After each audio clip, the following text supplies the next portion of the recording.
we're here Talking Turkey, the 4th episode. We're here in Montana, eastern Montana, here with Rich and David. And you guys know David Blanton from Realtree, and Rich Schneider here is with J&J Guide and Outfitters. And this is Sunday evening. We've had an incredible weekend of turkey hunting. I mean, we have seen more turkey than I think any place I've been at this point in time on my tour through all 4 places, and this is just incredible. And I've seen a lot of videos on Merriam turkey hunting, and this was well beyond my expectations, and I knew I'd love it, and it's been awesome. So thank you, Rich, and thank you, David, for the opportunity. So I finished up my Grand Slam almost probably the first afternoon I got here. I mean, within maybe an hour, I think. We drove down the hill. Rich goes, "That's a big boy." We backed out of there and kind of talked through that whole situation, Rich. Well, there isn't much for me to say. Our head guide, Jason, was with you guys then, and we set up, maybe 150 yards away from where we saw that gobbler, and he did some sweet calling, and actually, to tell you the truth, he irritated the hen is how he got that gobbler to come in. He just towed in, followed it. But Jason did a fantastic job, and you made a nice shot and completed your Grand Slam, and that was really fun to be a part of. So yeah, it was fun. And David, I called you back up and God, it had to be like October or something, and you and I chatted about it, and you're like, "Man, do I have the place for you?" And you're doing the Merriams with me. You got first dibs. So talk to me about what was going through your mind when I brought the topic and the idea to you, and you're like, "Nope, we're doing Merriams." So, well, I knew that I was coming back out to hunt with Rich and Sue here at J&J Guide Service, and it's such a special place, as you have seen. Absolutely, great people, phenomenal country, beautiful scenery, but the game rich environment. Wow! I mean, how many elk have we seen this week? Over 100. And deer. Yep. And turkeys. The game is incredible here. I love it here. So I knew that this Merriam hunt would be the final hunt for your quest for the Grand Slam. And what better place for you to finally wrap up the Grand Slam here than here in Montana? Yeah, it's been so awesome and such a blessing, and just being fortunate to be part of Bushnell and then have the ambassadors such as yourself and Michael and Phillip and Mike to be able to go do this. And then it's on top of that, just your guys' relationships you have with folks like Rich, and every place that I've been, it's just been such a spectacular experience. And I first of all, thank you very much. It's been such a blessing. You've been a lot of fun. You and James both have been so much fun in camp, and thank you. Of course, we've had Tony Smotherman from CVA here with us this week, and he's such a great guy and an excellent hunter. And then, of course, our lead producer, Daniel Thomas, has been here. And yeah, it's been such a fun camp. Matter of fact, Rich reports to Daniel. He reports to him now at Realtree. Right, that's awesome. That was just a recent. You just announcing it. Announced. Well, you're announcing it now on our turkey time. I can't wait to get in there and get some coffee and donuts with you guys. That's going to be a blast. And the food, holy cow! We've done a lot of walking, but I think I've gained another 10 pounds on this trip because the food is phenomenal. Well, you gained 10 pounds just in cinnamon rolls. That's right. Goodness. So I find the Merriam turkeys so different than the Easterns, and so different than the Osceolas and even the Rio Grandes, and they're just unique, and they're in this kind of a mountainous region and amongst the pines. Talk to, give us some thoughts and characteristics of Merriam's versus some of the others and why they're so unique. Well, I've only hunted Easterns and Merriams. I hunted Easterns in Wisconsin, and they're not easy to kill either, right? They're very difficult. But the thing about Merriam's turkeys, at least in our area, it's almost like hunting elk. It's so similar to hunting elk. The turkeys don't roost in the same spots. They don't feed in the same spots. They move around. They move around in these hills. And I'm telling you, how much time have we spent spotting them? A lot. They haven't been talking a lot. At times they have, but the last couple days they've been a little bit quiet. And we've been looking for them and then coming up with a plan how to get close to them. They remind you so much of hunting elk, and I think that's why they're so much fun. And Montana here is a lot like Kansas weather is. If you don't like the weather, wait 15 minutes, it's going to change. And so the weather has been such a variable in these 4 days. We were down in Rapid City and talked to you and David about, hey, it looks like it's going to be a beautiful afternoon. And you're like, get your butt up here. Yeah. And I'm like, we'll be there by 1:30. And you're like, no, you got to get here sooner. So we sped up here, got up here. And that was perfect because you're right. The sun was out. The birds were moving. They were talking. That was a great opportunity. And then the next day, it shuts off. It's snowing and it's cold. But David, you were able to get a turkey that next morning. Yes. And talk about that in the snow and how you accomplished that, because that's such a unique, going from 55 or almost 60 degrees sunny and then around 30 degrees and snowing crazy. So windy, yeah. Windy. Well, these birds out here, though, you have to remember, these birds out here are very hardy because they live in this environment and they endure terribly cold winters, more so than the easterns or the Rios and, of course, the Osceolas. So these birds are hardy. They're not affected by weather like the other species. They just aren't. Even high winds, it's really windy in Montana a lot. These turkeys, if they were affected by wind, they would never get out and feed. So wind doesn't bother these turkeys either. But one thing I will tell you this, if people around the country, if they think the Merriam turkey is a piece of cake, these turkeys get henned up just like an eastern, just like a Rio Grande, just like an Osceola. They get henned up, they don't want to play the game, and they can be extremely tough. And to be honest with you, this week, we've had to really work for our turkeys, as you've seen. We've really had to work. I think today we walked 7.5 miles. So, but it's a fantastic country. Can you think of any better country to walk in? No, it's been phenomenal. Mm-hmm. Yeah. And just as you said earlier, Rich, that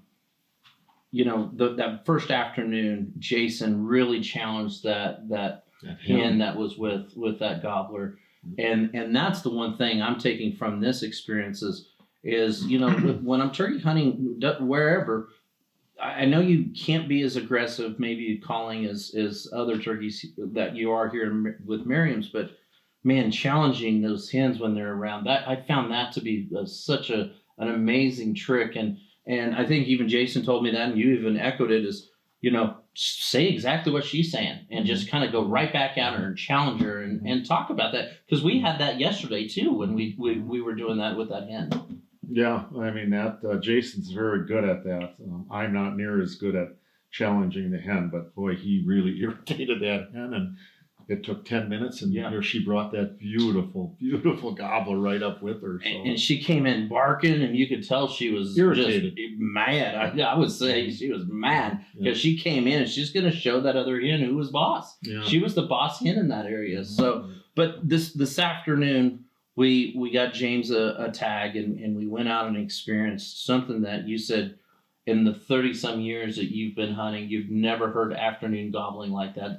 Walk us through that, because that was such an awesome experience. Well, it's kind of, my mind is clouded because there was so much gobbling. Yeah. In 30 years of turkey hunting, I'm sure we heard 200 or 300 gobbles.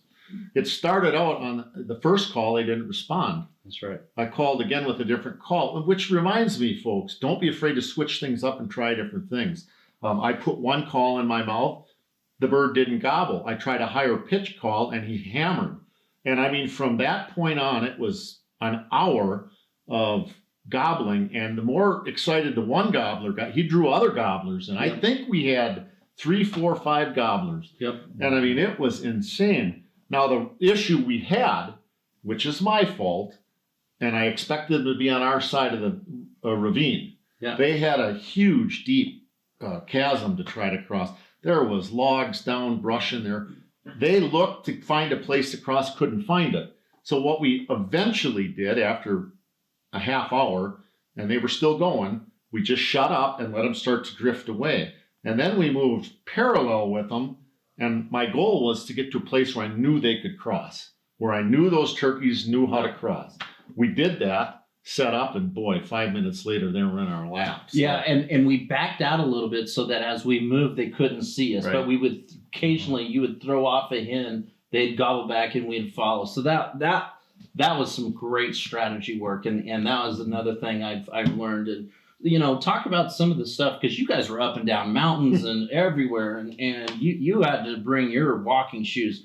Talk about some of the strategies that you guys employed, and one of the other things you said is get inside his bubble. Talk about that and what that means. Well, the term of choice the last few days has been in the bubble. And Jason came up with it, Tony Smotherman came up with it, and you got to get in his bubble. We would have turkeys gobble, but they didn't want to play the game. But if you push the envelope, and you got to realize you're taking a risk. You could bump the gobbler very easily. And we bumped a couple, but if you can slip in, be smart, move when you can move, and get in his bubble if you can get within 80 to 100 yards of him and set up and call, then your chances of calling that bird in are a whole lot better. And that's what we found out this week. The most important thing with the mindset that they're in right now, you've got to get in his bubble. Sure, you hear stories about Merriam's coming from over 400 or 500 yards away, gobbling every step to the call. Yes, that's true. But right now, when they've got hens with them, they're henned up just like any other turkey. It doesn't matter which species you're hunting, you got to get in their bubble. You got to push your envelope. You got to take chances sometimes to get them to come on in. So that's the biggest takeaway from the week for us.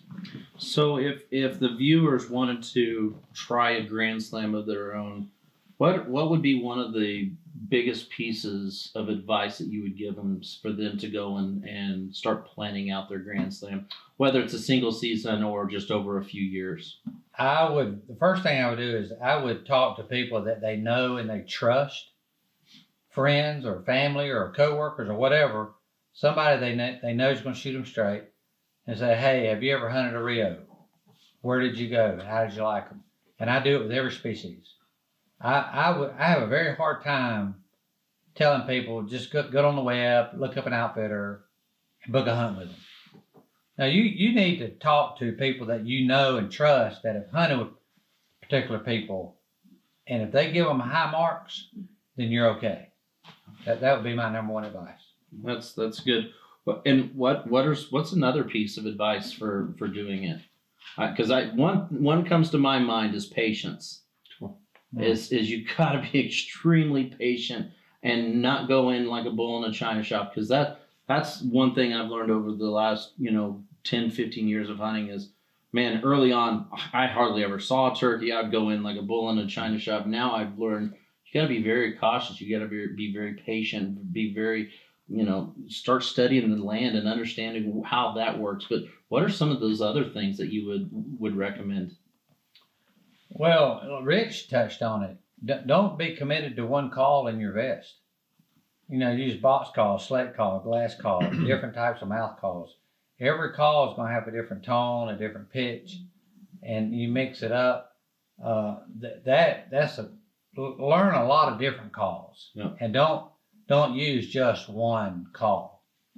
Absolutely. Yeah. And now that you bring that up, you were getting those gobblers to kind of fire off, but once you got your slate out and you started kind of doing some, talk about that. I had 5 different calls out, and when they wouldn't answer to one, I would just slip another call in or scratch on another call, and they would respond. But we threw the kitchen sink at them. Yeah.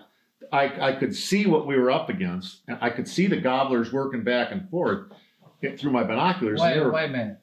So you took the kitchen sink Yes. out of the kitchen. Yes. And threw it at them. So did Sue let you do that? Yes, and they responded. They gobbled hard at that. So she didn't have a sink? She didn't have a problem with it, no. Did you bring it back? No. It's still out there. We had to go to Home Depot and get a new one on the way back. How many kitchen sinks are in Bill's yard? Yeah. We wouldn't know. You couldn't see. We tried a lot of different things, and I knew we were in trouble.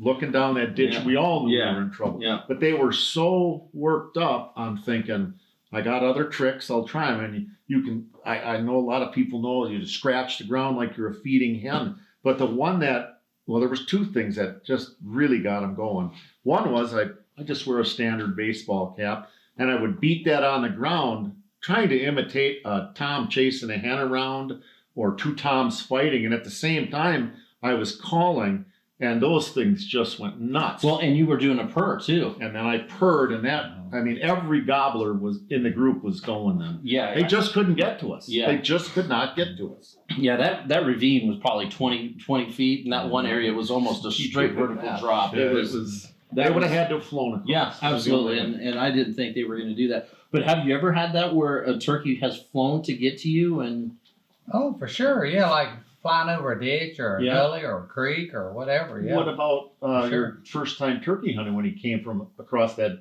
ravine to you? Well, he ran This down- bird, right? This bird. This bird right here. He ran all the way down the bottom and Oh, that all one the way ran back up across. on. Yeah. I thought he flew to you, but okay. Yeah. It was Still, amazing. It but you really is. can get birds to fly if they're motivated enough. They better be pretty motivated. Yeah, I can tell you that. Yeah. Mhm.